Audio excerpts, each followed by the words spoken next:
Bismillahirrahmanirrahim. Assalamualaikum warahmatullahi wabarakatuh. Di sini saya Dwi Nur Afifah NIM T2019-1094 akan membahas tentang buku bimbingan dan konseling di sekolah dan madrasah karya Dr. Mulyadi SAG MPD. Di sini kita akan membahas mengenai bab 8 tentang guru pembimbing sebagai pelaksana utama dalam bimbingan dan konseling di sekolah atau di madrasah.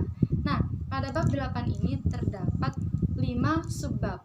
Yang pertama yaitu tinjauan tentang guru pembimbing atau konselor bimbingan dan konseling. Yang kedua yaitu persyaratan guru pembimbing atau konselor di madrasah dan di sekolah. Kemudian yang ketiga yaitu tugas dan peran dari guru pembimbing atau konselor di bimbingan dan konseling yang ada di sekolah dan madrasah. Kemudian yang keempat yaitu kepribadian dari guru pembimbing atau konselor bimbingan dan konseling. Dan yang kelima yakni kompetensi guru pembimbing dan konseling. Bab yang pertama yakni tinjauan tentang guru bimbingan dan konseling. Nah, guru dan bimbingan konseling ini diharapkan dapat membantu terwujudnya tujuan dari pendidikan itu sendiri. Apa sih tujuan dari pendidikan? Yaitu tujuan dari pendidikan itu membentuk kepribadian siswa, kemudian intelektualnya, kemudian menggali potensinya, mengembangkan potensinya, dan juga menjadi pribadi yang lebih baik lagi ke depannya. Nah, guru pembimbing ini berbeda dengan guru biasanya seperti guru pelajaran, guru mata pelajaran, wali kelas, dan lain-lain. Guru pembimbing ini memiliki tugas dan pokoknya sendiri-sendiri.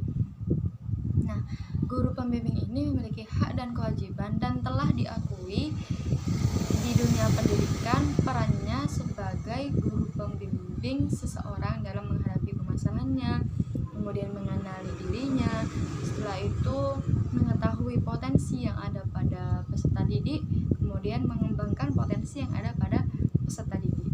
Kemudian subbab selanjutnya yakni tentang persyaratan menjadi seorang guru konseling atau bimbingan. Nah, terdapat 3 aspek dalam persyaratan menjadi guru bimbingan dan konseling. Yang pertama yakni aspek spiritualitas. Nah, setiap guru bimbingan dan konseling ini harus ahli dalam bidangnya. Nah, dalam melakukan bidang tersebut dia harus mengetahui eksistensinya terlebih dahulu, eksistensi dia sebagai hamba. Nah, eksistensi dia sebagai manusia, makhluk ciptaan Allah, di mana dia memiliki tugas atau memiliki kewajiban untuk beribadah kepada Allah, beriman kepada Allah, dan menjadi landasan atau acuan dia juga dalam membantu orang lain, sehingga apa yang dia lakukan diniatkan oleh Allah dan apa yang akan dia bantu kepada orang lain juga ditujukan hanya kepada Allah. Sehingga seorang konselor harus memiliki keimanan yang kuat dan ibadah yang taat kepada Allah Subhanahu wa taala agar dalam melaksanakan tugasnya senantiasa berlandaskan unsur Islam, yaitu beribadah kepada Allah, tidak mengharap imbalan apapun. Segala sesuatu dilakukan karena Allah, dan juga dalam memberikan pengarahan juga melibatkan Allah. Maksudnya adalah agar seseorang atau klien yang sedang kita bantu juga merasakan apa yang konselor itu rasakan, yaitu kenikmatan beribadah, kemudian tujuan dia hidup itu apa, menyadari eksistensi dia sebagai manusia, agar dia juga bisa termotivasi atau terdorong seperti yang diyakini oleh konselor tersebut. Selanjutnya, setelah aspek spiritualitas, maka ada aspek moralitas. Nah, aspek ini juga berkaitan dari aspek yang pertama, di mana aspek moralitas ini mencakup etika, kemudian tata krama, kemudian hubungan yang baik dengan klien, agar klien itu merasa senang dan merasa nyaman, kemudian percaya sepenuhnya kepada sehingga konselor itu dapat membaca dengan baik permasalahan yang sedang dilaksanakan dan juga dapat mendapatkan sebuah gambaran solusi apa yang tepat yang akan diberikan kepada klien dalam menyelesaikan permasalahannya, sehingga permasalahan tersebut dapat teratasi dengan baik, sehingga klien merasa senang karena masalahnya telah selesai dengan baik. Nah, jika aspek pertama spiritualitas itu berhubungan dengan hubungan kepada Allah, aspek moralitas ini berhubungan dengan manusia, yaitu hablum minanas. Kemudian ada beberapa aspek yang berhubungan dengan moralitas. Yang pertama yaitu niat. Niat ini sama halnya seperti aspek yang pertama tadi, yaitu niat. Niat artinya saya niat, saya bekerja, saya berniat bekerja lillah karena Allah. Niat bekerja membantu orang lain karena Allah. Jadi tidak ada landasan lain yang melandasi mereka atau menjadi alasan mereka untuk membantu orang lain selain karena Allah. Jadi ikhlas dalam hatinya diniatkan membantu orang lain karena beribadah kepada Allah, sehingga dalam pelaksanaannya pun akan lebih mudah, lebih terarah karena ia berharap kepada Allah yang memiliki segalanya, tidak berharap imbalan ataupun apapun dari orang lain, sehingga hal tersebut dapat membuat perjalanan dalam menyelesaikan permasalahan menjadi sedikit terhambat atau kurang maksimal karena berharapnya masih kepada manusia itu masih memiliki kekurangan, sedangkan landasan yang utama niat, yaitu niat hanya kepada Allah agar kita tidak terombang-ambing oleh dunia yang fana. Yang kedua yaitu iktikad atau keyakinan bahwa Allah lah yang akan memberi bimbingan, memberikan kemudahan dalam menyelesaikan sebuah permasalahan, karena tiada pertolongan selain pertolongan dari Allah.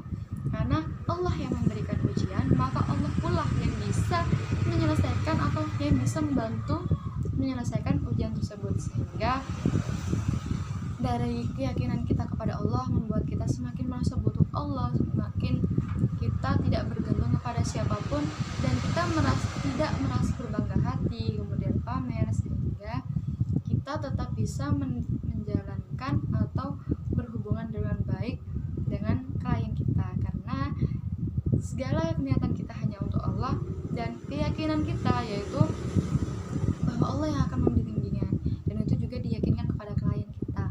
Bagaimana mereka yakin kepada Allah yang memiliki segalanya, Allah tidak ada yang tidak mungkin bagi Allah, maka itu juga akan menjadi dorongan atau motivasi dalam diri seseorang dalam menyelesaikan suatu permasalahannya. Yang ketiga yaitu sidik atau jujur. Nah, kejujuran ini sangat penting dalam proses bimbingan dan konseling, baik itu dari si klien ataupun dari si konselor, karena jika tidak ada keterbukaan maka hal tersebut akan menghambat dalam proses penyelesaian suatu permasalahan. Namun jika dari klien sudah terbuka kepada konselor dan konselor pun terbuka berbicara apa adanya, maka hal tersebut akan memudahkan dan akan melancarkan proses pencarian solusi yang akan digunakan dalam menyelesaikan permasalahan tersebut. Ibaratnya, jika kita meminta sesuatu hal, kita meminta bantuan, tetapi ada yang kita tutupi. Nah, ternyata solusi yang diambil itu malah bertentangan dengan sesuatu yang kita tutupi. Nah, maka hal tersebut akan berakibat fatal terhadap permasalahan tersebut. Permasalahan tersebut bukan selesai, namun akan menambah masalah yang baru. Nah, oleh karena itu perlunya keterbukaan agar saat sama-sama terbuka kita bisa melihat kesalahannya di mana, kemudian apa yang harus diperbaiki dan apa yang harus dilakukan oleh seorang klien tersebut agar masalah tersebut bisa diatasi dengan baik.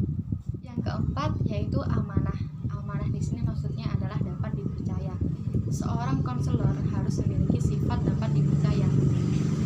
Bagaimana agar si konselor itu dapat dipercaya oleh si klien, yaitu dengan menjaga rahasia dari si klien. Karena masalah yang dihadapi oleh klien itu tidak perlu orang lain mengetahuinya.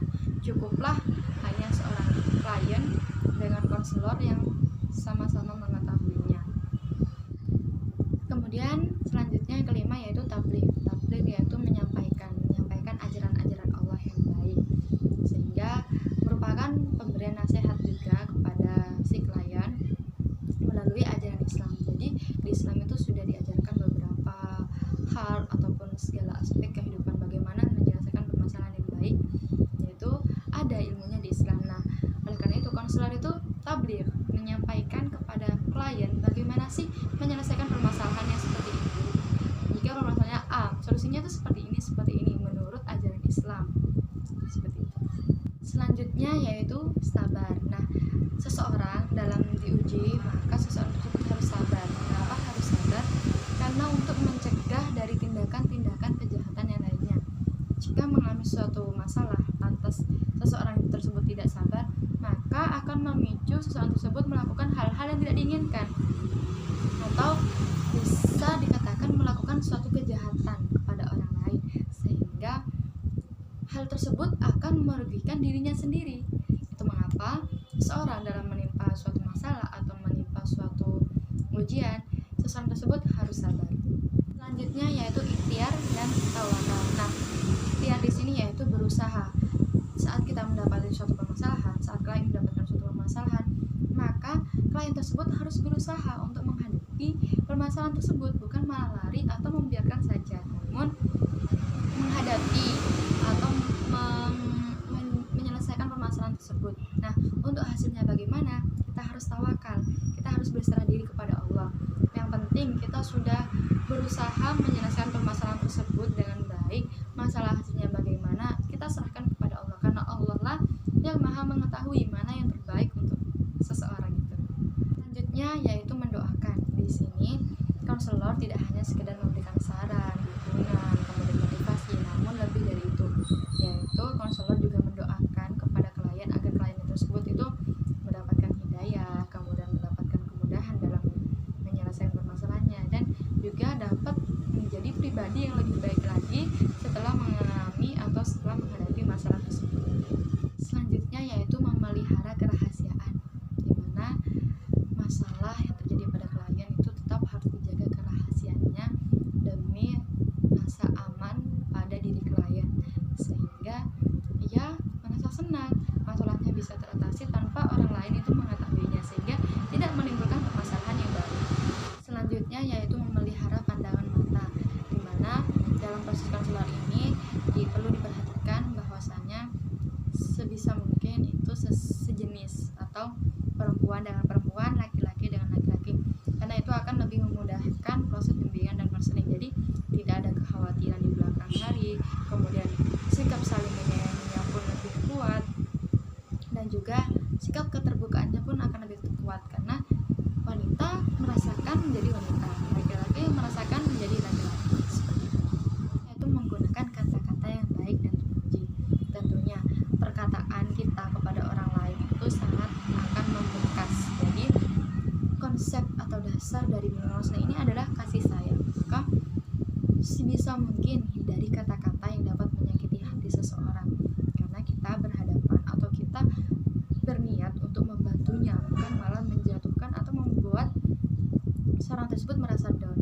Jadi cobalah menggunakan kata-kata yang positif dan kata-kata yang membangun klien, sehingga klien tersebut merasa dilindungi, merasa aman, dan merasa dia sedang bersama keluarga, sehingga ia tidak merasa terbebani dalam menyelesaikan permasalahan tersebut. Yaitu mukhlis, yaitu orang yang ikhlas dalam menjalankan kewajibannya. Jadi konselor di sini harus ikhlas dalam menjalankan kewajibannya atau menjalankan tugasnya membantu orang lain dalam menyelesaikan permasalahannya, karena seperti landasan yang awal tadi, bahwasanya diniatkan adalah karena Allah, diniatkan karena beribadah kepada Allah, tidak mengharap imbalan apapun dari si klien. Namun jika si klien memberikan sesuatu, maka si konselor berhak untuk menerimanya, namun dalam artian tidak berharap imbalan terlebih dahulu, dilakukan ikhlas karena Allah. Kemudian yang terakhir yaitu mampu mengendalikan diri. Semisal klien kita itu tidak sejalan dengan kita, atau klien itu susah untuk diajak kerjasama, maka kita seorang konselor harus pintar-pintar mengendalikan diri. Jangan sampai kita melontarkan kata-kata yang kasar ataupun kita membuat si klien tidak merasa nyaman. Jadi kita harus benar-benar bisa menyesuaikan diri dan mengendalikan diri terhadap klien kita.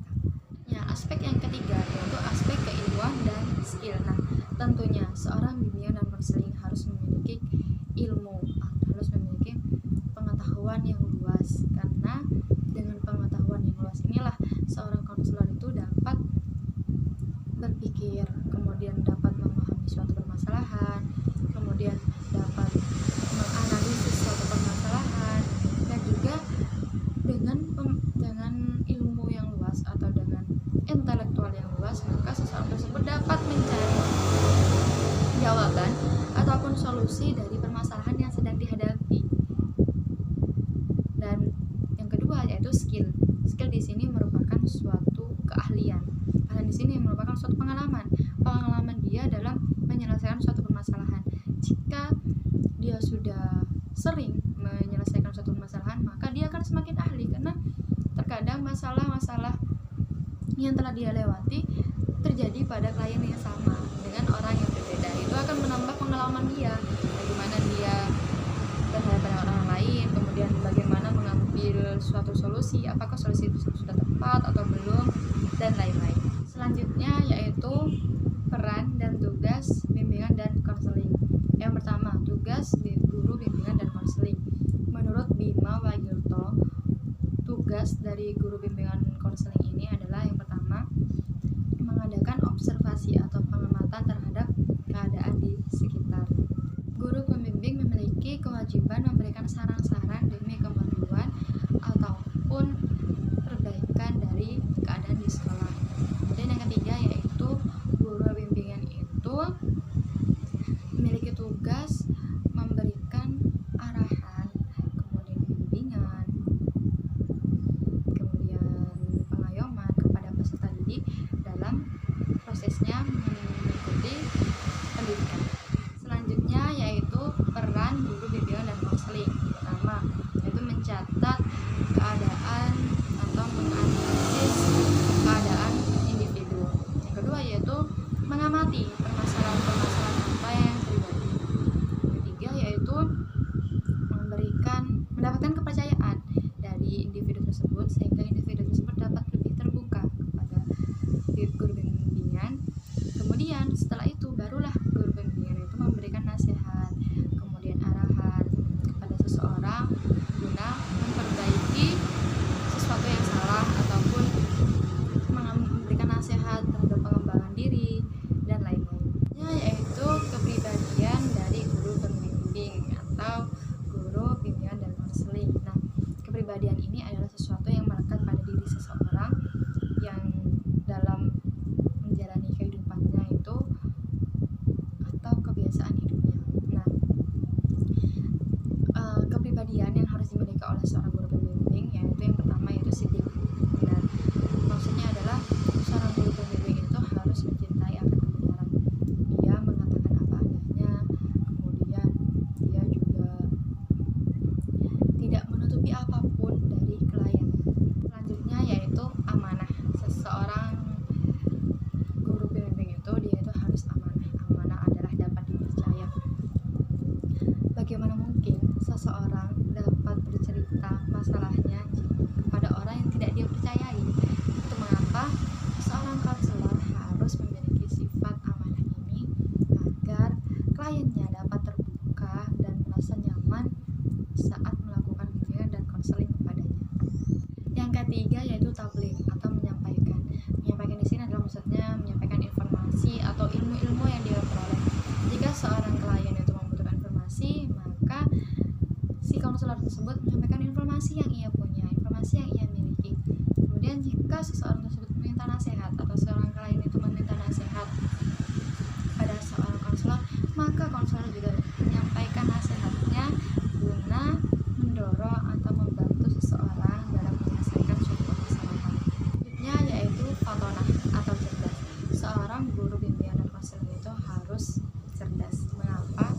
Karena dalam menyelesaikan suatu permasalahan permasalahan itu butuh ilmu, butuh teori yang cukup agar dapat menemukan solusi yang bijak. Selanjutnya, orang yang cerdas juga itu pastinya tahu bagaimana cara menghargai orang lain, kemudian bagaimana cara-cara agar orang lain tersebut itu bisa menerima dengan kita, kemudian berasa kita itu mampu untuk menyelesaikan permasalahan yang sedang dihadapi. Itu butuh kecerdasan, karena mustahil seseorang dapat menyelesaikan suatu masalah jika seorang tersebut tidak mengetahui apapun.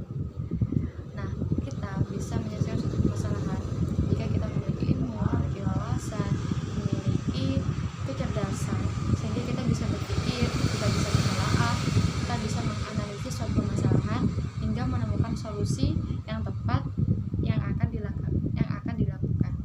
Selanjutnya yaitu mukhlis atau ikhlas. Nah, seorang konselor tentunya dia harus ikhlas membantu bukan karena dia ingin dipuji atau dia ingin mendapatkan imbalan dari seseorang klien, namun dia melakukan ikhlas karena Allah, karena dia ingin membantu orang. Selanjutnya, seorang guru pembimbing itu harus memiliki sifat yang sabar, karena dia berhadapan dengan banyak orang yang dia hadapi, dan tentunya memiliki sifat yang berbeda-beda.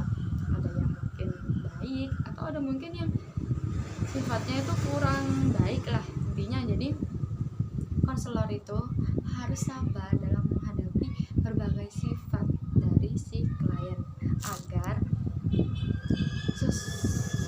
seorang klien tersebut tetap memberikan kepercayaannya kepada kita. Karena jika kita tidak sabar atau seorang konselor itu tidak sabar, maka akan membuat si klien merasa tidak nyaman, sehingga tidak akan melanjutkan proses bimbingan dan konseling tersebut. Selanjutnya yaitu mampu mengendalikan diri. Jadi seorang konselor ini harus bisa mengendalikan dirinya. Misalnya meskipun pendapat dia tidak diterima dengan baik oleh klien, dia harus tetap menahan dirinya, tidak langsung menyalahkan si klien, namun tetap berusaha membuat bagaimana caranya agar klien itu sepemahaman dengan kita. Selanjutnya yaitu kompetensi dari guru pembimbing dan konseling. Nah, kompetensi di sini ada dua, yaitu kompetensi akademik dan kompetensi profesional. Nah, kompetensi akademik di sini yaitu seorang bimbingan dan konseling itu minimal S1 bimbingan dan konseling, karena banyak atau sesuatu yang harus mendapatkan suatu penyelesaian itu membutuhkan sebuah ilmu. Nah, jangankan suatu permasalahan, memahami orang lain saja itu butuh ilmu. Kemudian tidak sembarangan atau tidak semua orang itu dapat mencerna dengan baik perkataan seseorang, kemudian mampu membaca sikap seseorang dan lain-lain. Itu mengapa seorang guru pembimbing itu harus memiliki akademik, yaitu akademik dalam bidang bimbingan. Yang kedua yaitu profesional. Profesional di sini memiliki arti yaitu ahli, yaitu berpengalaman. Jadi tidak semerta-merta seseorang itu bisa menjadi seorang guru bimbingan yang baik kecuali dengan sebuah pengalaman atau sebuah keahlian. Jadi dilatih terus-menerus, karena guru yang terbaik itu berasal dari pengalaman. Jadi dari ilmu intelektual kita, kemudian pengalaman kita, sesuatu yang telah kita lakukan di lapangan itu akan memberikan suatu ilmu tambahan pada diri kita, sehingga menjadi perbaikan atau menjadi catatan tersendiri bagi seorang konselor untuk memperbaiki kualitas dirinya. Itulah pembahasan mengenai bab 8. Semoga pembahasan ini dapat bermanfaat untuk kita semua. Saya mohon maaf apabila ada kesalahan, entah itu dari tutur kata saya atau dari perbuatan saya yang kurang berkenan. Terima kasih. Wassalamualaikum